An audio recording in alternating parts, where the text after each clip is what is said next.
moitas grazas por asistirdes a esta presentación de As Borboletas do Mecón. Hoxe Cesario Sánchez Iglesias presenta o seu último libro de poesía aquí en a librería Cartabón en Vigo, e damos as grazas unha vez máis á librería por acollernos. Acompáñanos Ramón Nicolás e Manolo Bragado, que falarán tamén da obra. Bueno, cando falamos de Cesario Sánchez Iglesias, que ademais é presidente da Asociación de Escritores en Lingua Galega, estamos falando dunha traxectoria enorme de entrega á causa da literatura, desde o ano 1978, en que publicou Silencios e Conversas de Inverno, ata este momento no que estamos agora, e a publicación deste poemario, un recoñecemento que ademais acaban de facerlle no Brasil, onde ademais acaban de publicar a súa poesía ao portugués. Un recoñecemento que parte dunha universidade e que efectivamente fai patente esta dedicación de tantos anos de profesión prolongada e demorada e consciente de defensa da literatura galega e tamén de creación literaria, non? De dedicación á creación literaria. As Borboletas do Mecón poderíamos interpretarlo como un diario de viaxe, e de feito tamén é un diario de viaxe, pero traspasa o diario de viaxe para chegar moito máis alá. É un deses poemarios que é capaz de aglutinar como un crisol moitas aristas dentro das súas páxinas, porque tamén é un poemario íntimo e ao mesmo tempo un poemario social, ainda que pareza contradictorio. É un poemario profundamente íntimo, ten moito de confesional, e tamén é un poemario social porque recolle a nosa memoria colectiva e sobre todo a memoria dunha xeración, a memoria desa xeración que viviu a guerra do Vietnam, ou que a ten fresca na memoria, non?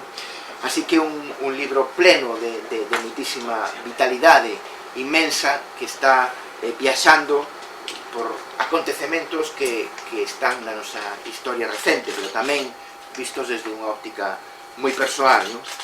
Nese sentido, este libro é unha rebelión, é un berro de rebelión, evidentemente contra a guerra, non? Pero tamén contra a injustiza en xeral, non?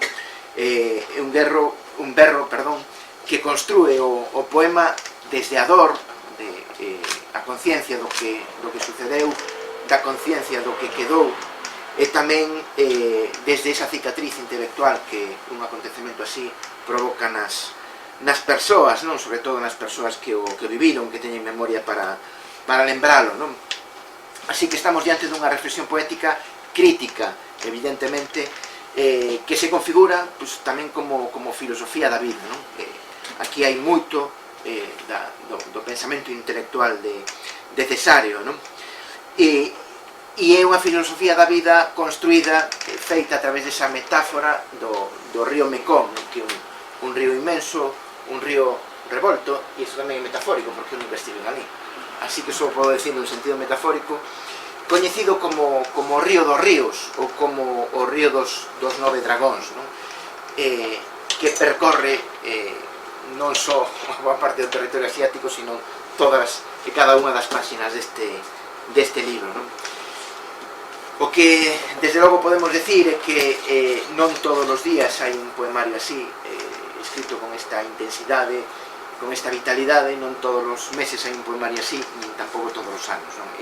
É o froito dunha década de traballo, e, polo tanto, é o libro dunha década de traballo concienzudo, de traballo demorado, de traballo consciente, feito con verso longo, con verso compacto, que ás veces nos lembra, se non fose pola súa pulsión poética, tamén a certo ritmo narrativo, pero ten sempre ese enorme poder que ten a poesía, sobre todo a poesía que Cesario quere construir tan conscientemente, como decía, non? Froito dunha década e, polo tanto, dun traballo moi silencioso, dun traballo moi reflexivo, no que o poeta casi está concebido como un combatente, non? Un combatente solitario, que vai avanzando a través da xungla, que vai avanzando a través do propio río tamén, que entra nas aldeas, e que ás veces é seguido polas almas dos mortos, non? E a través desa viaxe capturas as palabras máis pertinentes para cada verso, non?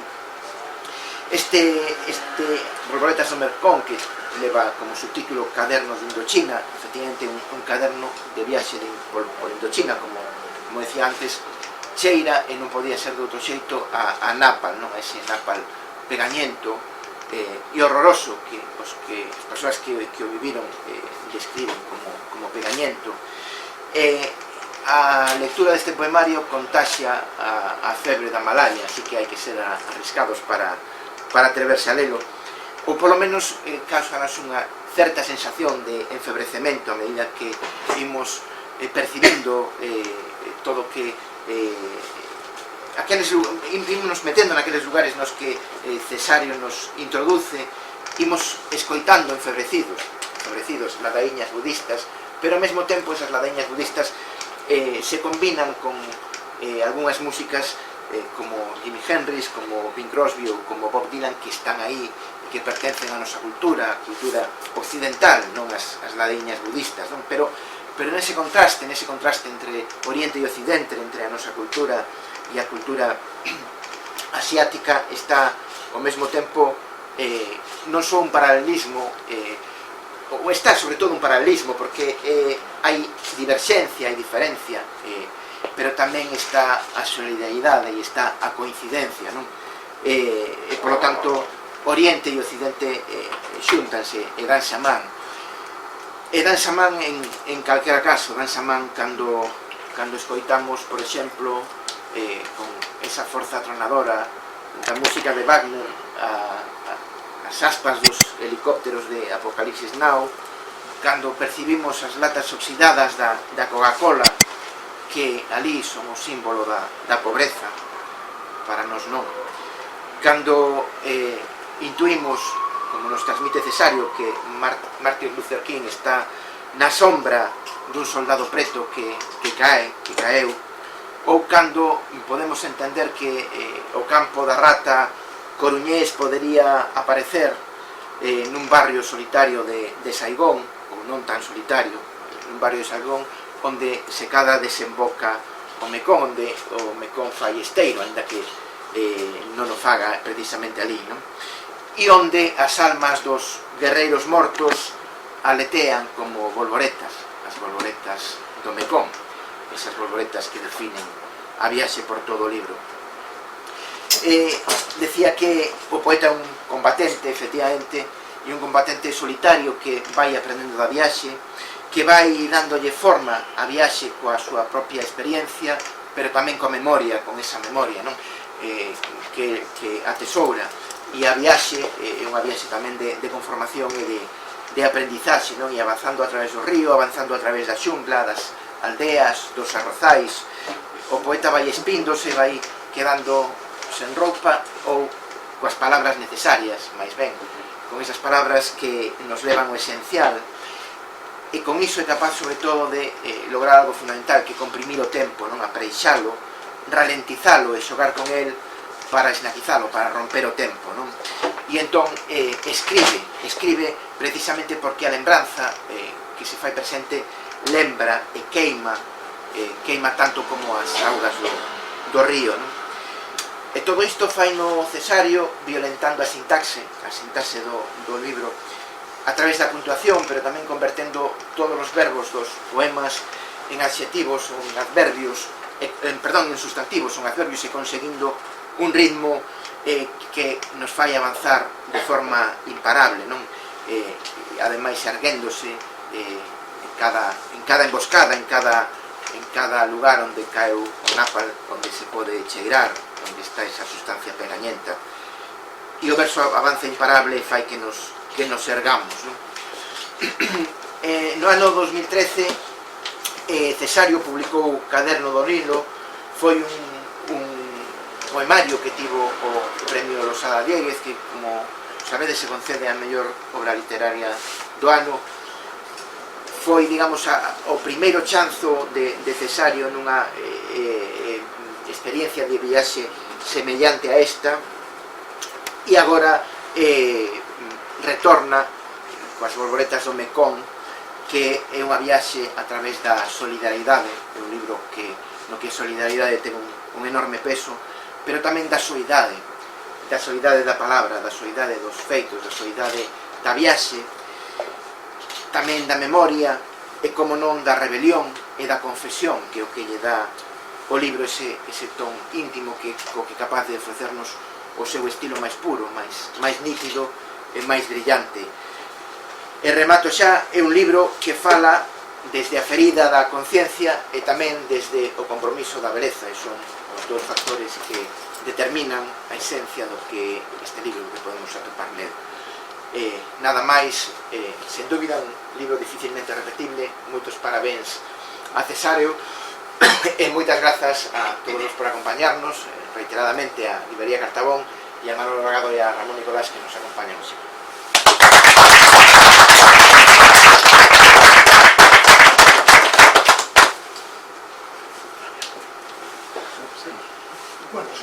Bueno, ben, moitas gracias. En primeiro lugar, gratitude a Xerais e a Cesáreo por me convidar a acompañar a persoas tan admiradas e queridas por mí nesta tarde aquí en Cartabón. Eu quero expresar dúas palabras alrededor de Cesáreo e, bueno, apenas un comentario sobre as borboletas do Mekong.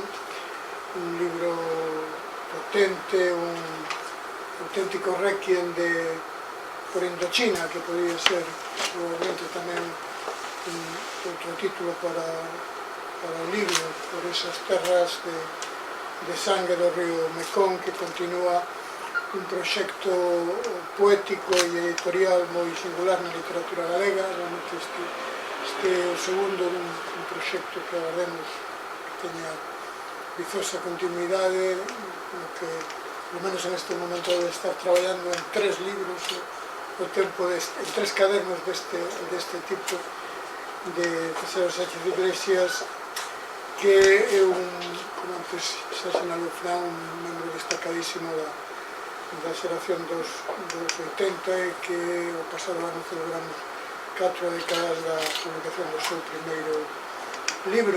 Probablemente antes da publicación do seu primeiro libro, pois xa era activista, porque non sei se celebramos as 5 décadas de activismo cultural de Cesáreo, que sabedes que ten unha trayectoria extraordinaria como promotor da Asociación Cultural Avantar do Carballiño, da Asociación Cultural Alexandre Bóveda da Coruña, da Agrupación Cultural Óstrego de Madrid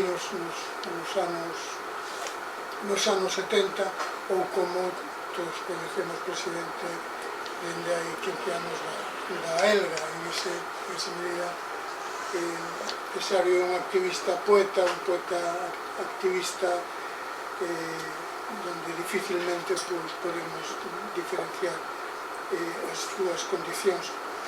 Non entenderíamos, non será posible por lectura entender a literatura galega de principios do siglo XXI sen o traballo, sen a reflexión colectiva que propón Cesáreo en todas as súas intervencións públicas, sexa en presentacións como esta, sexa en intervencións institucionais como nas galas do libro, ou en homenaxes como as que a pasada semana celebramos na Coruña, rendendo recordo e admiración ao noso compañero Xavier do Campo. A voz de Cesáreo é a voz de todos, a voz da súa firmeza e do seu agarimo e da súa elegancia, pois é unha fachenda colectiva que todos temos que agradecer. E eu, a verdade, no tempo no que fui responsable da Asociación Galega de Editores, pois orgulloume poder compartir traballo con Cesáreo. Outra palabra que quixera expresar ao redor de Cesáreo,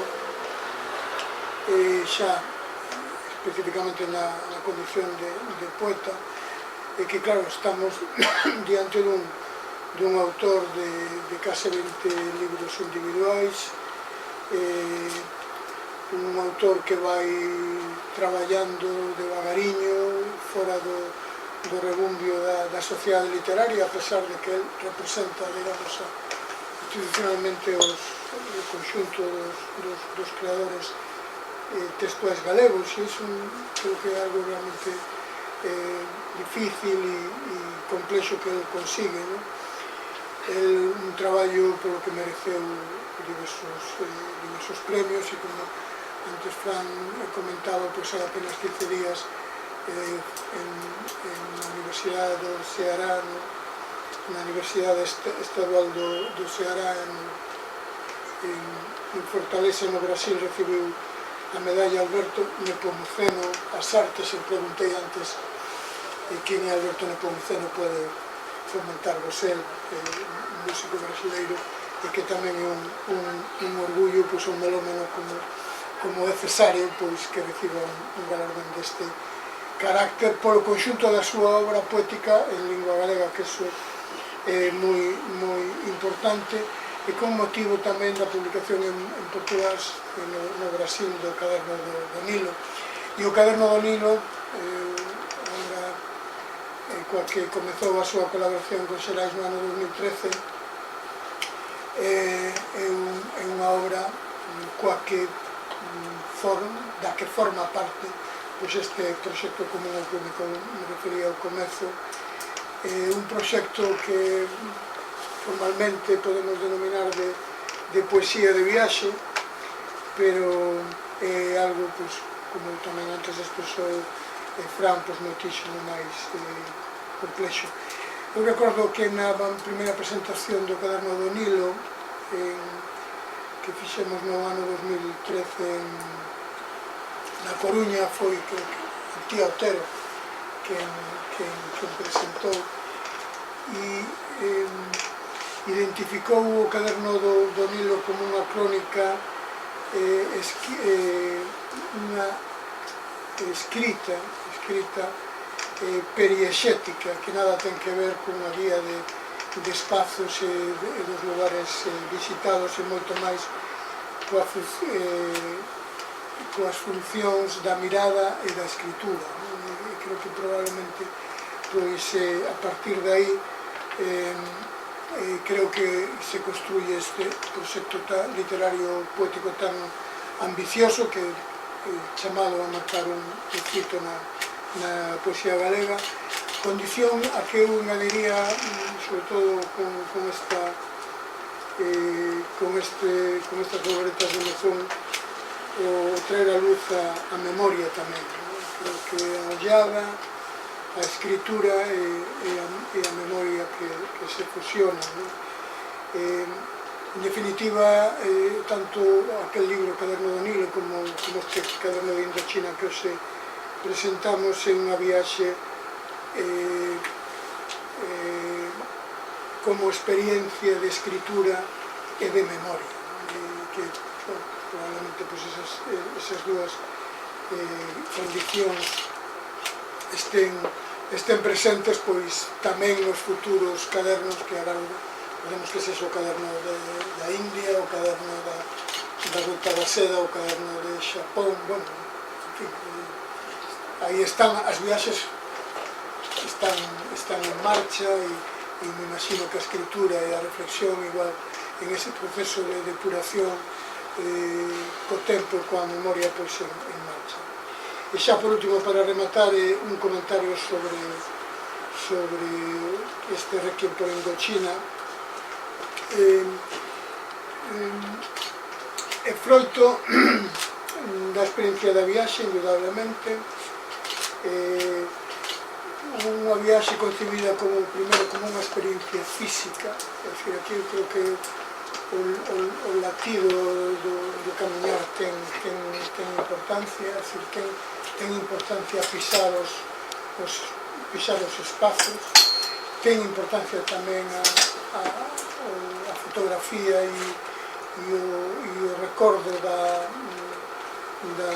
propia experiencia da viaxe, como ten importancia vital a experiencia da escrita no caderno de campo, non sei como le chamas ti, o caderno que utilizas, ¿no? E porque eu creo que esos son os materiais básicos cos que se construye logo pois o texto poético e co que se traballa a reflexión, o fío da memoria. E eu creo que a memoria funciona tanto como un funil, pero tamén con un certo xeito de alquimia, como fusión dos materiais. Di Cesario: na viaxe está a viaxe sen eu saber. Di Cesario: a memoria pensa, retorno aos lugares do recordo que viaxa outro tempo. Di Cesario: todo é escrita da desolación, os nomes, as fragas, etc. E así poderíamos seguir esculcando nun texto que por unha parte é crónica, relato dunha viaxe a ese espazo das terras de Vietnam e de Camboxa, onde aparecen as almas dos guerreiros, porque este é un texto en esa alma dos guerreiros, en ese é onde o poeta identifica a excelencia, a procura da beleza. É algo que antes en la Franca me parece esencial, que non é só un ámbito do sufrimento, da dor dos que padeceron e sufriron e protagonizaron unha guerra, senón tamén é un alma que teñen o que posúen eses guerreiros. Por outra parte, aquí hai un diálogo constante coa adolescencia do propio poeta. Probablemente hai unha frase que se move polas páxinas do libro constantemente, que é Good Morning Vietnam, que era o saúdo co que a rede de emisoras das Forzas Armadas estadounidenses saudaba cada mañán as súas tropas para presentarlle os temas musicais tan identificables daquel tempo. En esa medida o libro é moi xeracional, aquí están John Mayall, están los Creedence, están Rolling Stone, están as músicas daquel momento. Aquí tamén está quen viaxou coa memoria aprendida sobre os campos da desolación, porque aquí a guerra é decisiva, e a desolación está nos campos de Indochina, pero tamén está en Auschwitz, está na illa de San Simón, está en Gaza e está en Hiroshima, e ese xogo nas páxinas do libro, ese diálogo constante entre o camiñado, vivido, viaxado e a memoria do sufrido está moi presente. Xa para rematar, é un libro poético e tamén narrativo, un libro escrito coa dor de millóns de corazóns, millóns desas almas fermosas, onde hai unha atmosfera abafante, pegañenta, pero que precisamente esa atmosfera é o que sinala a propia luz, o que lle dá ao libro un certo carácter tamén de esperanza. En todo caso, expresar a miña admiración polo traballo de Cesario, polo traballo activista, polo traballo poético e polo traballo literario tan potente desta obra que temos a fortuna de asistir e compartir mentras está creando, que iso é algo maravilloso, e a verdade é que creo que é outro punto referencial na súa obra, e que agardamos teña continuidade, insisto, en un proxecto tan importante como o que queremos. Gracias.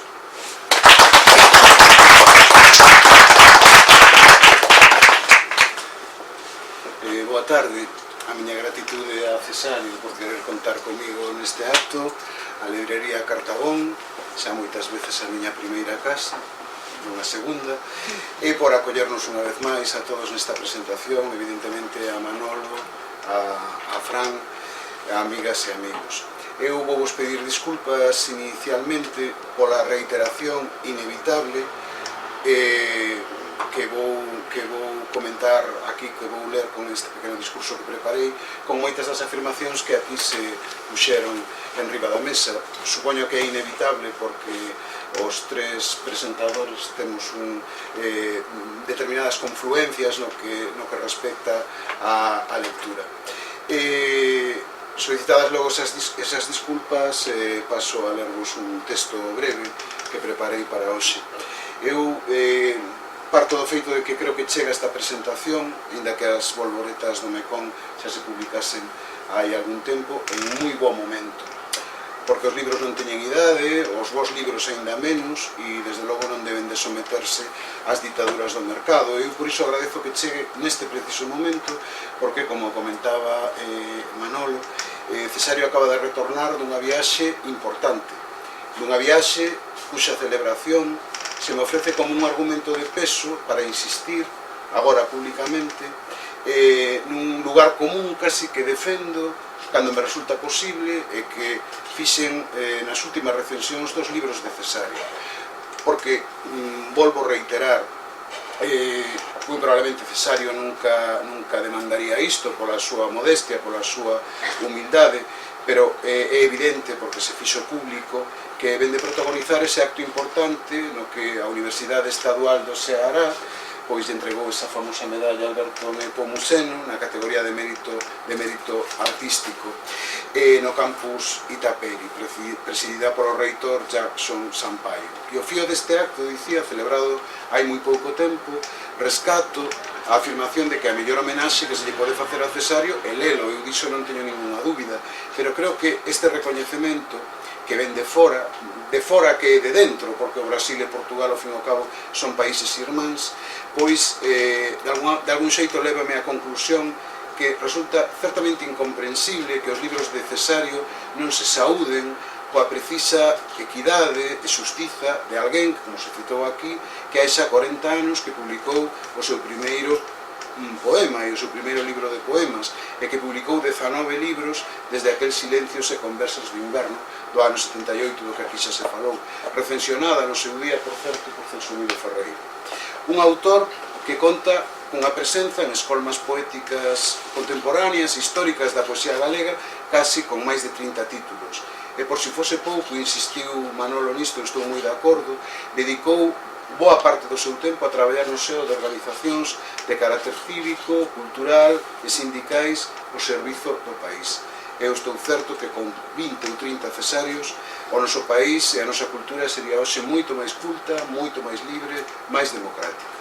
Mas nesta introdución que deixa no aire esa pregunta que eu tantas veces me fago de como non é posible que nos decatemos do que temos con Cesario, homenaxes fora,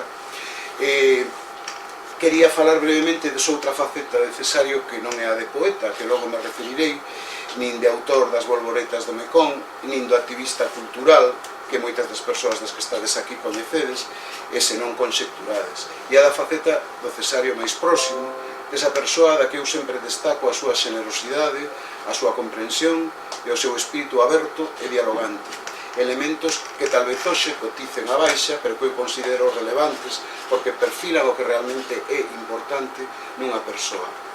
Cesario díxome un día, e acabo coas confidencias, unha cousa maravillosa nunha presentación que realizou en Santiago no seo dunhas xornadas didácticas. Dixo que eu abrazaba os libros. Eu nunca llo dixen, pero aquelas tres palabras acompáñanme en moitos momentos nos que un cuestiona o valor e a funcionalidade da crítica literaria.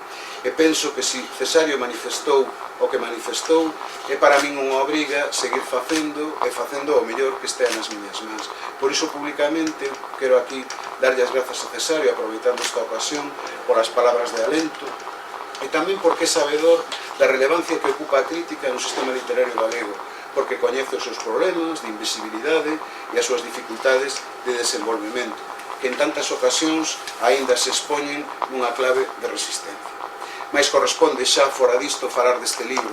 Un libro que se insire, claro comentouse aquí, nun dos corpus máis extensos e intensos da poesía galega contemporánea, e que ademais está constituída por un percorrido que conta coas lóxicas e diversas modulacións de todos os seus libros, que adquiren sempre novas irisacións, como unha presenza constante espellada neses 19 libros individuais que aquí tamén se mencionaron. O que hoxe nos ocupa dialoga, se se quere máis íntimamente, co caderno do Nilo, que foi premio Losada Dieguez de creación literaria, no que ten que ver coa dinámica que fixo agromar ambos os dous, isto é, entender a premisa da viaxe como descuberta, experiencia e estrategia de aprendizaxe, vital e literaria. Escribe Cesario: na viaxe está a viaxe sen eu saber, a distancia entre o lugar e o lugar mide o impalpável do tempo. Hai logo un exercicio consciente que procura tamén a cerna da historia, baixo a vontade de apreixar o tempo e de non ser posible retratalo con palabras.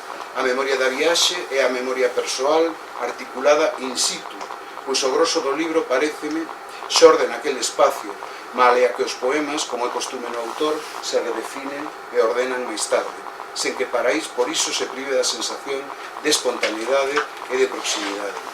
O camiño, a singradura, a viaxe é sempre unha experiencia continua de coñecemento, que posibilita articular un diálogo rico coa tradición literaria universal, obxectivada nas experiencias de coñecemento da realidade que ve, dos sons que escoita, das experiencias que se viven ou recordan.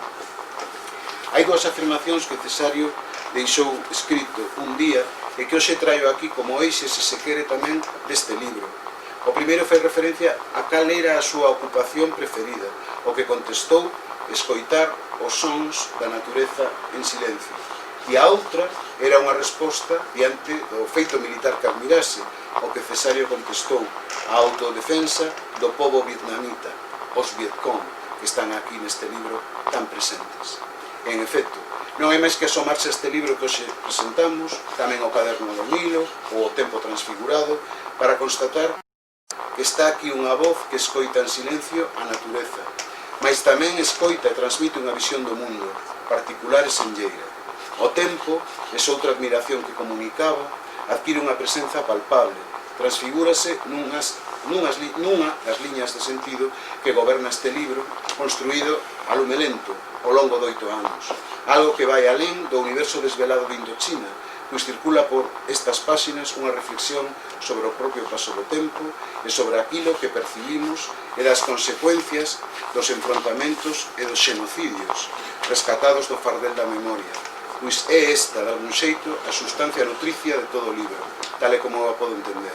Memoria conservada, falouse aquí disto, a do poeta, a da súa xeración, de todo aquilo que aconteceu ás beiras do río Mekong, esas terras de Camboxa e o Vietnam que son na realidade un símbolo, ateigadas desas bolboretas que, segundo a mitoloxía, son esas almas dos guerreiros mortos en todo o tempo, en toda a historia. A memoria serpea aquí e acolá neste libro, avanza e recúa, detense en algún momento e de aí nace, como se dixo tamén, un libro fortemente narrativo, onde non se perde o fío dunha sorte de diario de viaxe, onde o confesional se irmanda coa dor das cicatrices que os seres humanos foron deixando aquí e acolá. Velaí esa irmandade na dor, ese percorrer dos lugares universais da ignominia e da infamia, de Treblinka a Hiroshima, de Alepo a ditadura militar cívico-argentina, respecto do que inclúe un poema para min moi emotivo. E tamén repara, claro, nos territorios máis familiares, a illa de San Simón, o campo da Rata ou a Caeira onde fusilaron a Bóveda. Con todo, cando aos poemas aspiramos recendos, como dicía Fran, percibimos o fedor do napalm, sentimos a calor abafante ou a humidade pegañenta, percibimos o estourido de cores que mesmo chegan a cegar, ou mesmo tamén arriba a nós ese son dunha doce melodía, o fondo, que se mestura coa música que tamén se falou de The Doors ou de Janis Joplin, que se anoa coa presenza evocada de lecturas tamén, é un libro de moitas lecturas, desde Marguerite Duras a Graham Greene. Vela aí esa transparencia que consegue Cesario nestes poemas, que no fondo non deixen de ser unha reflexión brillante e efectiva sobre o desposuimento do que nos fai ser humanos, malia que aló no fondo asome unha luz de esperanza, porque sen esperanza nin utopías nada seríamos. Moitas gracias.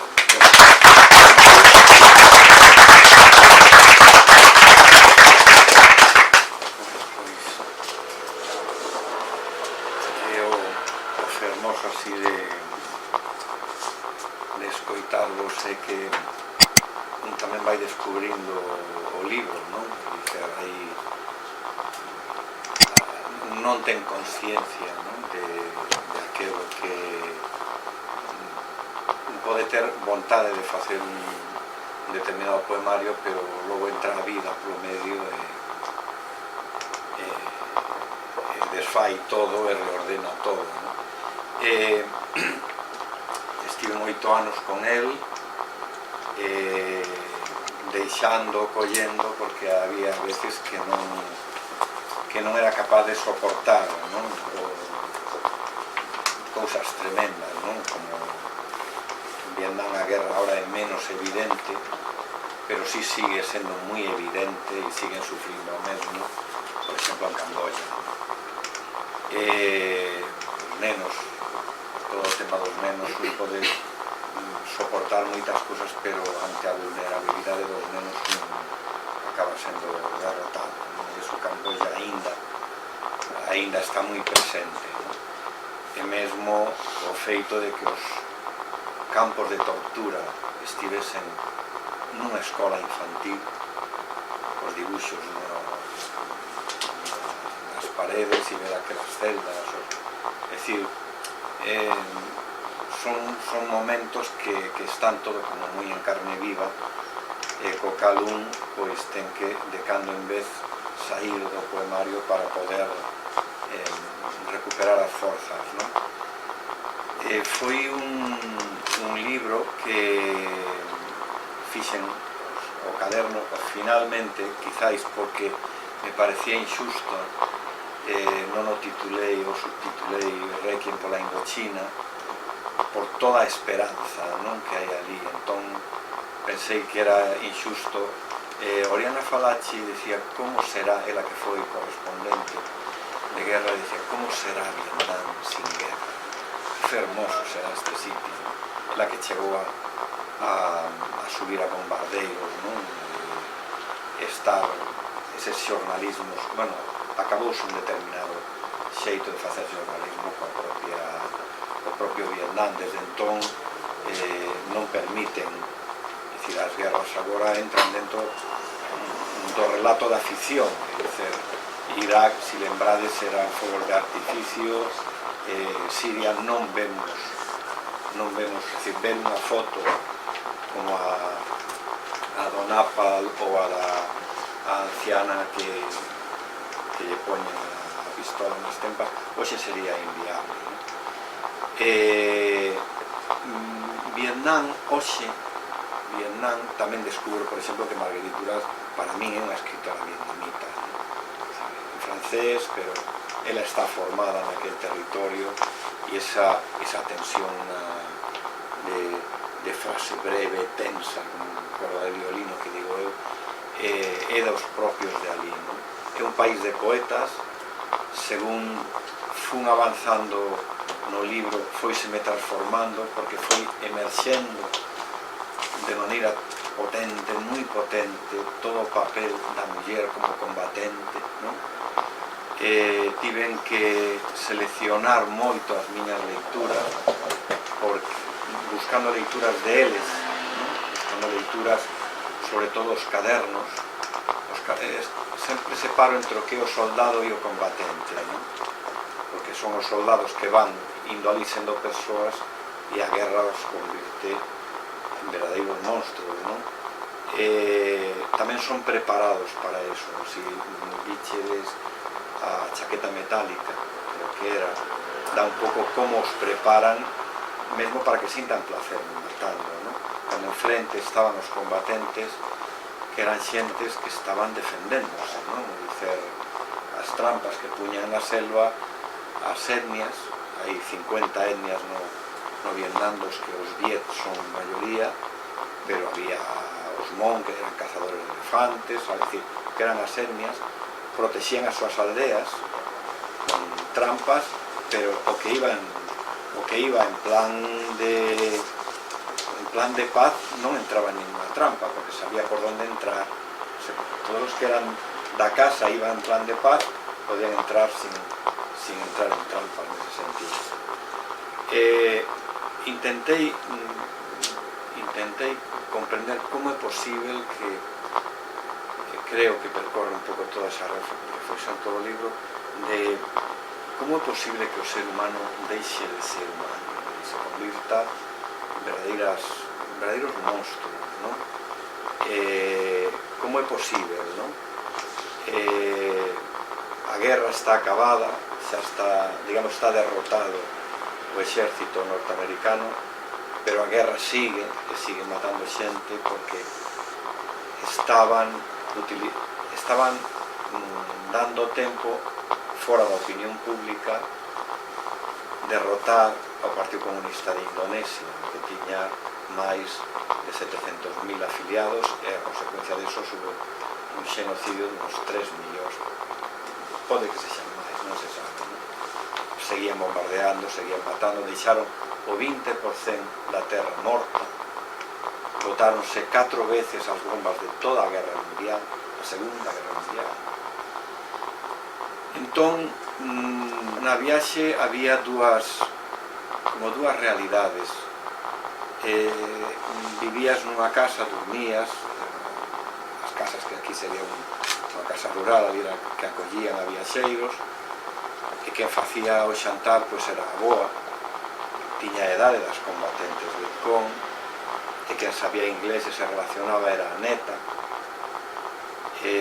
Entón estabas a ver o Vietnam de hoxe, dos adolescentes cos seus WhatsApp, non sei se aínda, os seus SMS, e ao mesmo tempo a realidade que te vai dicindo as tumbas, onde conviven as tumbas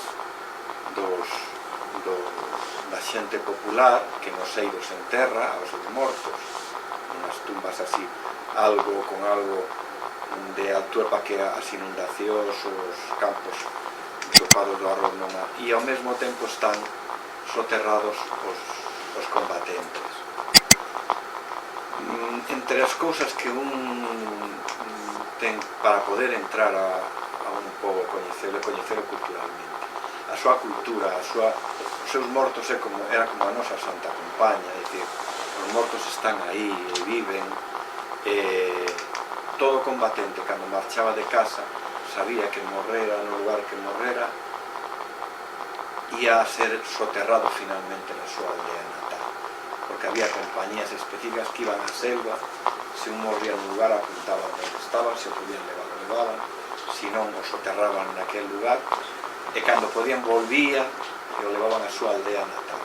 Nese sentido, a importancia cando destruían as aldeas os americanos para levalas a unha especie de campo de concentración que facían, pensaban que así os destruían, e o que facía era concentralos e que se organizaran, é dicir, era o efecto contrario. Pero había anciáns que se negaban por non abandonar as tumbas dos antepasados, negábanse a deixar as aldeas para non abandonar os seus mortos, e podían morrer de fame, podían morrer de sed, é dicir, a relación que tiñan cos seus antepasados, non? A estructura é unha estructura social moi como era a Galiza, moi de montes comunais, non? É dicer, os ricos eran ricos e os pobres podían comer, porque sempre había campos de arroz que alugar, non? Entón, cando chegan os americanos, os franceses xa teñen feito todo o traballo, é dicir, xa teñen destruído toda a estructura, isto explica moi ben a tratarse, toda a estructura de colexios, de aldeas, das escolas, non?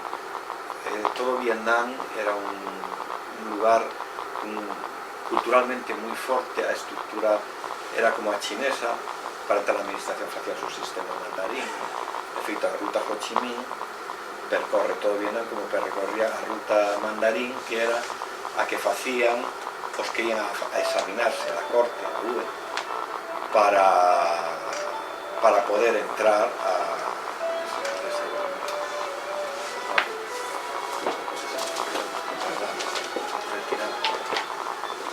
perdoad.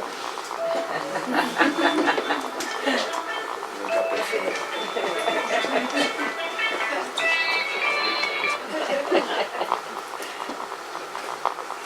Pero o cantei.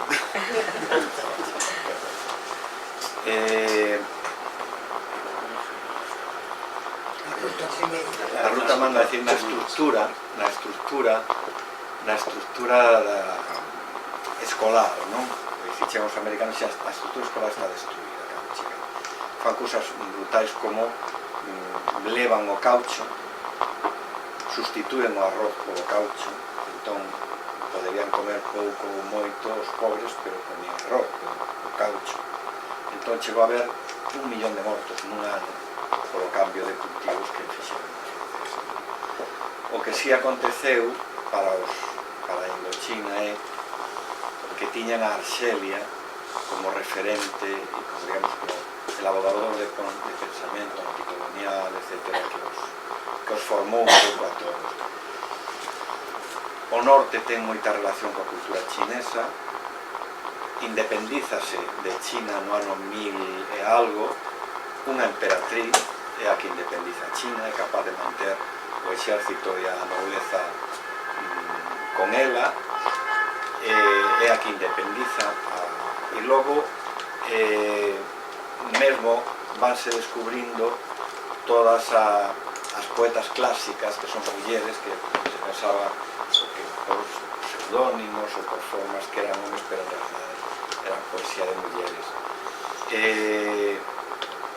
Para manter culturalmente ao povo alrededor da idea de liberarse, que é sorprendente, a poesía é moi utilizada.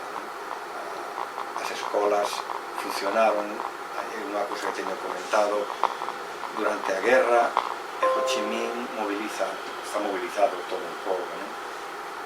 Pero os mestres, a súa función é dar aulas, non nos moviliza para ir aos frentes de combate. Os frentes de combate dos mestres e dar aulas, cada aldea que liberaban creaban unha nova escola. As universidades seguían funcionando ainda que estiveran cos medios que estaban na selva nese sentido. Entón, cando eu fun, levaba toda a equipaxe das imaxes, non? Das imaxes da guerra, dos bombardeos, todas esas fotos, son fotos públicas que están publicadas no seu momento nos distintos xornais, non? Logo, para entrar, lín bastante diarios de mulleres combatentes. Cando os americanos as mataban, collían os cadernos pensando que iban a atopar documentación onde estaba a compañía ou onde tiñan infraestructura, e os cadernos estes eran diarios íntimos de miña nai, como me tengo todo de menos, como estarán as cerdeiras en flor nesta época, cando nos volveremos a ver, etc. E logo outra cousa que é moi importante tamén para entender, porque eu pensei que era unha certa estrategia do goberno chegar ali e que esperabas que puxeran verdes aos norteamericanos, e eles non falaban mal de ninguén, non? Ese era o seu país, que te ensinaban, o que pasou era o pasado, e non entraban nesas dinámicas, non? Logo, entrando no tempo a coñecelos, ve un que é froito do pensamento budista, porque eles eran no norte basicamente budista, o sur que ten máis relación coa India, os Thai eran a maioría, ten relación con Camboya, cos que crearon os templos de Angkor, pero até que punto que me sorprendeu, até que punto é así, que un poeta vietnamita foi a Norteamérica e foi ao muro onde están os mortos norteamericanos, non? Ali, non? E faille este poema. porque o amor é máis forte que a hostilidade, e pódense construir pontes sobre os océanos, aquí veño.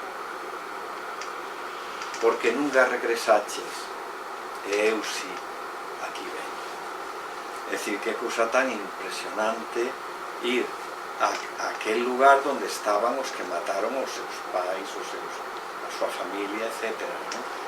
E mesmo, se un escoita as poetas de hoxe, hai unha delas que fai un poema ao seu pai como dicindo abrazáchesme, protexíchesme, pero ahora teño que seguir só a cara adiante, seguirás protexéndome coa memoria, non? Así abrindo camiño, non?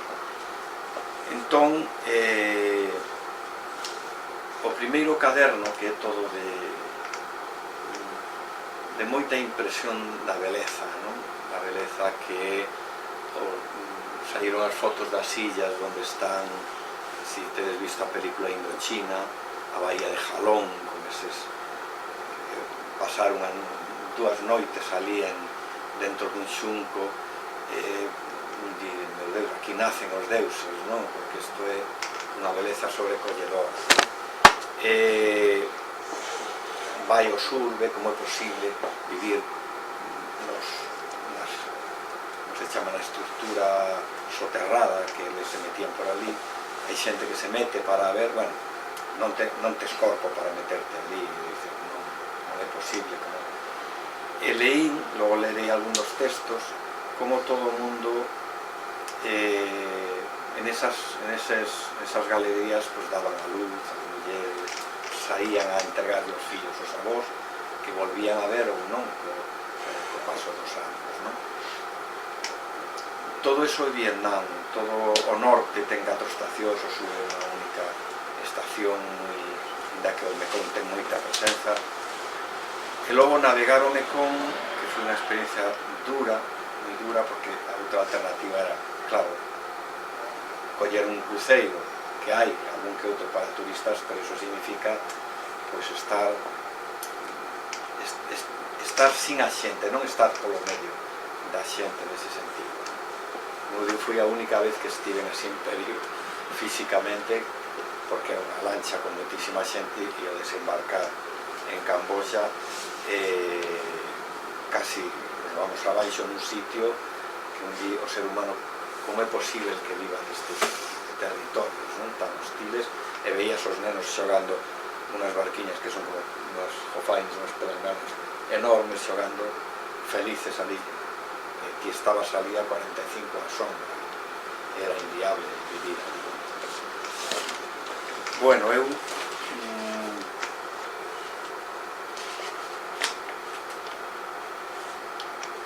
só decir que vou ler uns textos porque realmente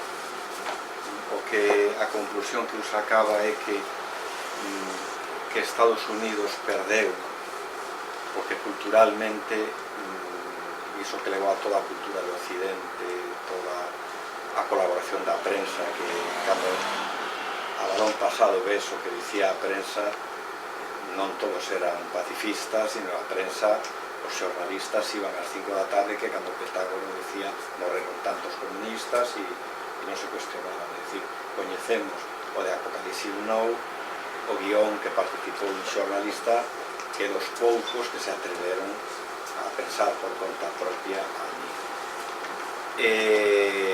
Entón vou ler así algúns textos porque non sabería si máis decirvos algo.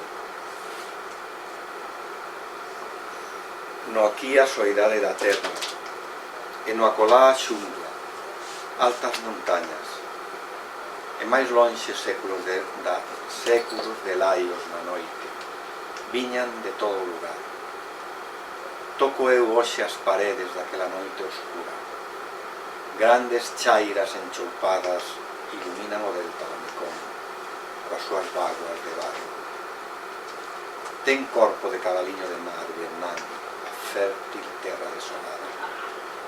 Na festa do ano lunar, entre a dor e a flor de loto, lembro a ollada que só é escrita da luz, a camiñar os laberintos da vida.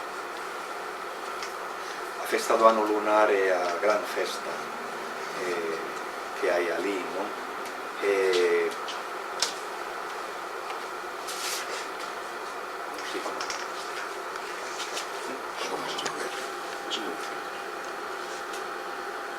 Este silencio deixa nos dedos luz polvoriña para a historia. Leo no rostro da terra o fugaz, asisto ao seu nacemento. E toda a brancura leo nas maus do século vulnerável, na hora sen hora. Na xungla busco sombras sen forma, a muller da fotografía, de cabelo longo e un frío canón nas tempas. Ten a ollada baleira como que non ve. O seu ollar parado, inmobilizado no pasado. O seu ollar sen ollar, ausente, non renuncia á vontade de vivir.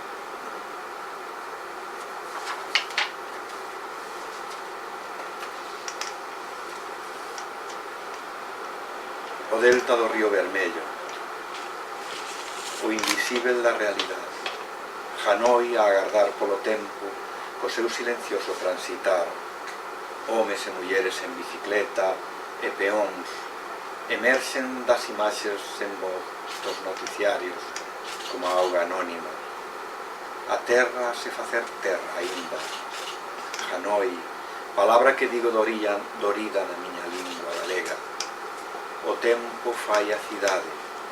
No xardín, as xentes xogan as cartas, conversan co hoxe, lembran naquel árido ceo a arder en linguas inflamadas. Estou só. Está soa Hanoi. Está soa a illa de San Simón. Sempre había imaxes que me trasladaban, non? En Ue, por exemplo, a ponte de Ue levábame á ponte de Ribadavia, non? Por exemplo. E logo, ao comezo de todo no Camposanto de Liáns, como toda viaxe iniciática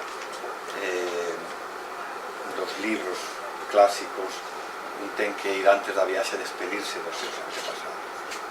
Entón eu tomei como antepasados meus os 4 ciganos que fusilaron porque eran ciganos, eran diferentes, e que lle ten feito Manolo Rivas un poema moi fermoso. No verao pasado fixemos ali unha homenaxe e mesmo un dos fillos por primeira vez explicou que se pensaba que morrera un deles que conseguiu escapar, pero que o tiñan como un secreto da familia e non o dixeran nunca, non? Quizás por medo. E entón soterráronnos, como eran ciganos, soterráronnos donde nos cementerios soterran aos nenos que non foron bautizados. É dicir, ese limbo así de cruel tamén a Iglesia, nese sentido. Entón, despedínme para facer a viaxe. E logo atopei algo que a mí impresionoume moito Ho Chi Minh. Impresionoume moitísimo pola humanidade que tiña. En todo Vietnam só hai unha estatua de Ho Chi Minh, sendo o pai da independencia. E é unha estatua en Hanoi sentado como un neno lendo un libro. É dicir, non hai estatuas por todas partes, sino que hai só unha lendo un libro ali en Hanoi. E logo explico na tumba de Ho Chi Minh doiome.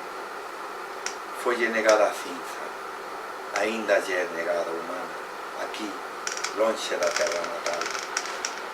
Debuxo con cinza a flor de loto, Hanoi ama a inocencia. Acompáñame os pensamentos dos mortos na terra anónima, a tumba dura, para quen caeu na morte con levidade de folerpa ou leve lágrima. Entrou na morte venerável dos días desangrado. Nada grita, só os corpos recordan. Lonxe da miña terra, amaso aquel barro das mãos, apoio-as no dorido piñeiro da caeira. morte inmortal nacía. Doiome da tumba de Ho Chi Minh que o teñen en Hanoi, embalsamado, un home como el que estaría desexando ser soterrado no sur, que el non pudo ver liberado, estar nas tumbas como estaban os seus familiares, e podo comprender que o Estado nun momento pois que utilizara a figura del como referente, pero creo que humanamente non gustei, me pareceu o mesmo que non me gusta que este Lenin ali embalsamado. Creo que os seres humanos o que fixeron os egipcios, por exemplo, cando foron un pobo independente, Tutankamón está todo en Xoval, está no museo, pero o corpo de Tutankamón está na tumba onde foi soterrado.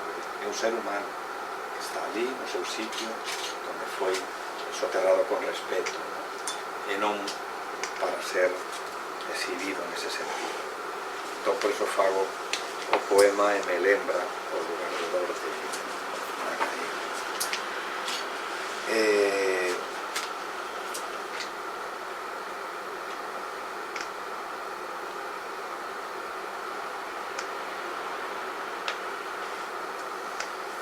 Amañezo, despois da noite dormir no sollado de bambú.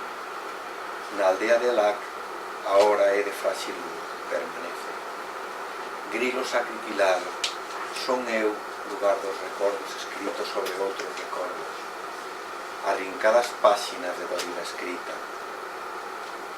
A muller que amaba os libros xace na Gavia do quilómetro 526, en Rábade. O amencer borra con cálida mao as sombras. Na lagoiña pesca palabras o pica-peixe, unha e outra fere o prateado espello, o seu dado. Cae da ponla, dá un golpiño ao chapa, e volve a ponla cunha foreropa de plata no peteiro. E para min era, lembrábame a muller que amaba os libros e a muller que foi Capdeville, é dicir, a muller que foi fusilada, que era a compañeira do gobernador militar, perdón, do gobernador da Coruña, que foi tamén fusilada. Perdón? Capdeville, exacto.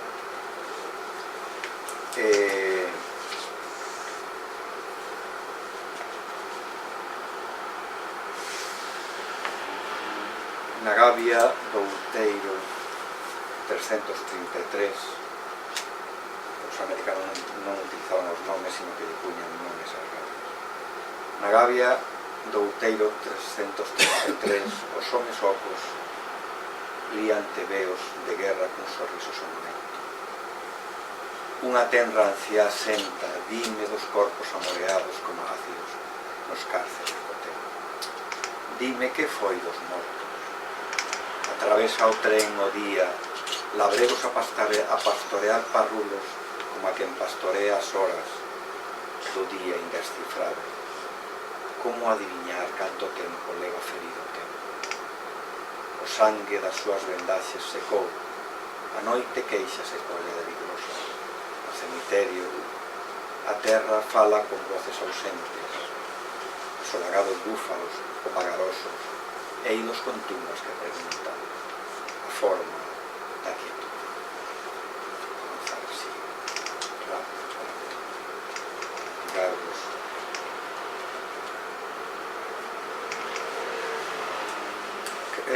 Os norteamericanos fixeron por dúas veces a canción de Bing Crosby, Branco Natal. Unha foi para anunciar o bombardeo de Hanoi de todo o norte, cando se inicia o bombardeo masivo, e outra foi, por eso aparece dúas veces no libro, cando evacúan, cando marchan, cando abandonan Saigon. E logo Good Morning Vietnam efectivamente era como as emisoras do exército anunciaban coas músicas que non todas as músicas, é dicir, as músicas que hai aquí eran as nosas músicas, a nosa xeración, pero na emisora non todas, é dicir, non se puña, por exemplo, a Jimi Hendrix, nin se puña a Bob Dylan, nin a ningún dos que estaban contra a guerra, é dicir, puñanse a aqueles que mesmo ían ali a entreter as tropas, non? Era mediodía, a enigmática frase na radio, a canción de Bing Crosby, Branco Nadal. Era ahora o día do caos. Bandadas de helicópteros semean paxaros de mortal mordedura e plumas afiadas. Trazan coas as círculos. Pousaron nos sobrados, evacuaron o asesino a tremer de medo, ao frío torturador que callou o meu sangue, a cega sorda criatura. O fértil país da auga non volveu escoitar nunca máis viscoso Good Morning Vietnam. O ventríloco, tamén os rotores dos helicópteros, todo gritaba. E xa para finalizar.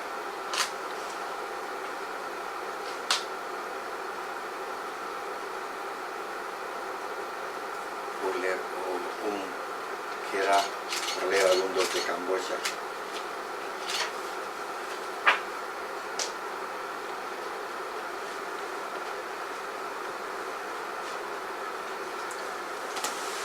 Este escribino, ainda que paso moitos anos cos libros, hai algún que escribes a primeira vez e queda xa así para sempre. E no patio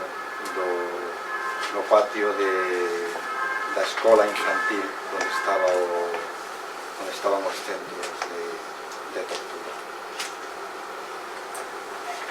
Leo do fragmento. En silencio choro. Canto contemplo ven de estar morto, ven e non é da morte. A flor do camelo xaponés, aínda branca, caen as súas pétalas, caen as lágrimas miñas. Canta a pasariña a súa dor. Os nenos xogan baixo a chuvia inconscientes de que lles quixeron inmolar a esperanza.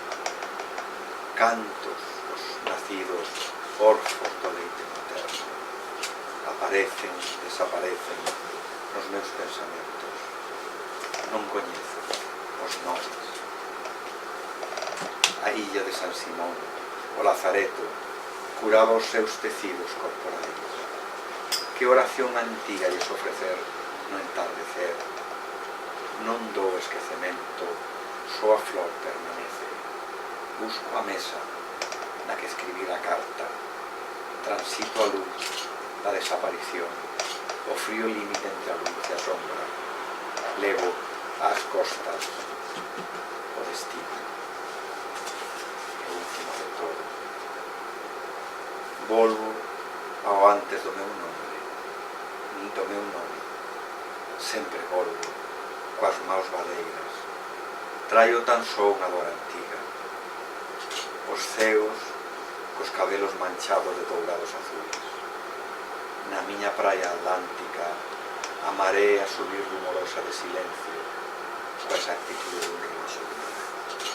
A calma, a miña sede de infinito.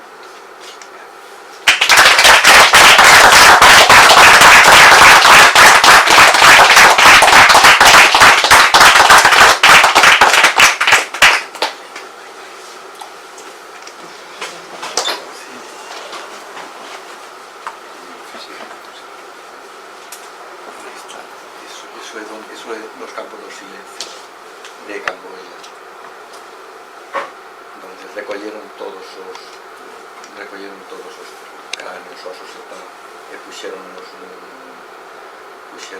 ese é o centro, que era un centro escolar. Bueno,